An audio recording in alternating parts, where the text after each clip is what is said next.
আজ কৌশিকী অমাবস্যা। আর এই যে কালী মূর্তিটা দেখছো, এটা আমার বাড়ির এখানে এক জাগ্রত মন্দির, মা খেপি মায়ের মন্দির। আমি একটু বাজার বেরোচ্ছিলাম, তো মা বলল যে আজ তো কৌশিকী অমাবস্যা, তো একবার ওখানে যাস। আর এই যে দেখতে পাচ্ছ এত মানুষের ভিড়ে, তাই কিন্তু এখানে এই যে ধূপ দেখিয়ে কিন্তু নিভিয়ে দেওয়া হয়। কেন কি এত মানুষের ভিড়ে যদি কারো ক্ষয়ক্ষতি হয়, তাই দেখতে পাচ্ছ অনেক কিন্তু জ্বলছে, আবার অনেক কিন্তু জল দিয়ে নেভানো হচ্ছে। তো বুঝতেই পারছিলাম না কোনখানে দেব, কারণ এত আগুন আসছিল। তো তারপরে দিয়ে চলে এলাম। আর এই যে দেখতে পাচ্ছ খেপিমা লেখা, এটি হচ্ছে যে আমার বাড়ির এখানে এক জাগ্রত কালী। আমি বাজারে বেরোচ্ছিলাম, তো মা বলল যে আজ তো কৌশিকী অমাবস্যা, পারলে একবার যাস।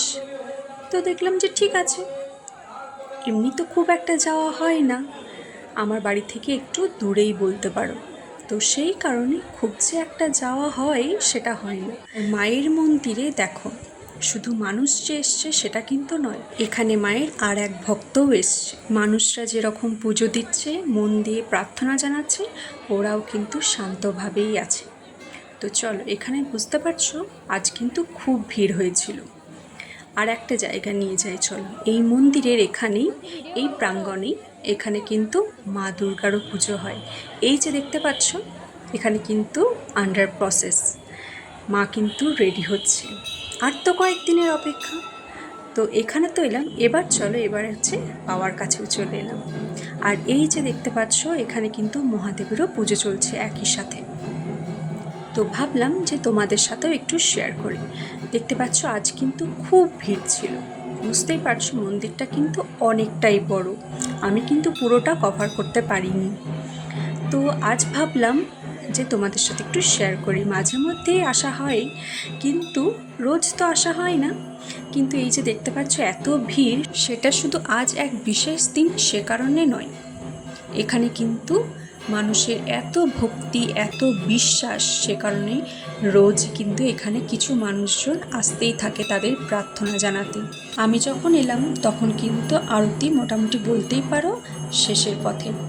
তো বেশ কিছুক্ষণ আরতি দেখতেই পেলাম, আর কেমন যেন মনটা এক শান্ত হয়ে গেল।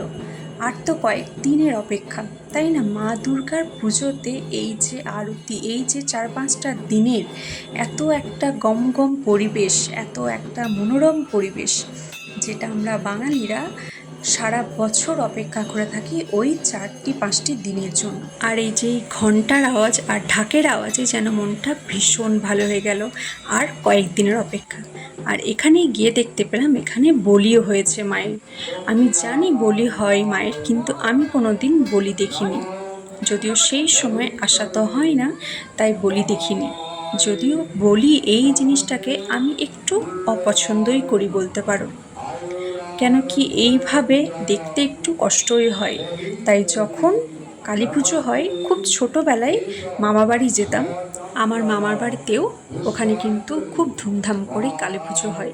তাই ছোটোবেলায় যখন মাঝে মধ্যে যেতাম, যখন বলিদান হতো তখন কিন্তু আমি ওখান থেকে চলে আসতাম।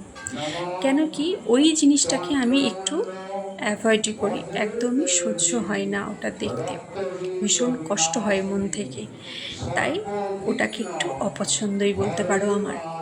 আর এই যে দেখতে পাচ্ছ এত সুন্দর মন্ত্রোচ্চারণ, এত সুন্দর মানুষের ভক্তি দেখে যেন কোথাও গিয়ে মনে হচ্ছে আর মাত্র কয়েকদিনের অপেক্ষা, তারপরেই কিন্তু আমরা সবাই এইভাবে 4-5টা দিন ভীষণ মজা করব, ভীষণ আনন্দ করব। তোমরা সবাই একই সাথে আনন্দ করবে, কিন্তু কোথাও গিয়ে এবারের পুজোটা যেন একটু অন্যরকম মনে হচ্ছে। কেন কি আমাদের সবার মনে একটাই প্রার্থনা আসছে, সব কিছুর ওপরে গিয়ে প্রার্থনা আসছে আমাদের বিচার চাই।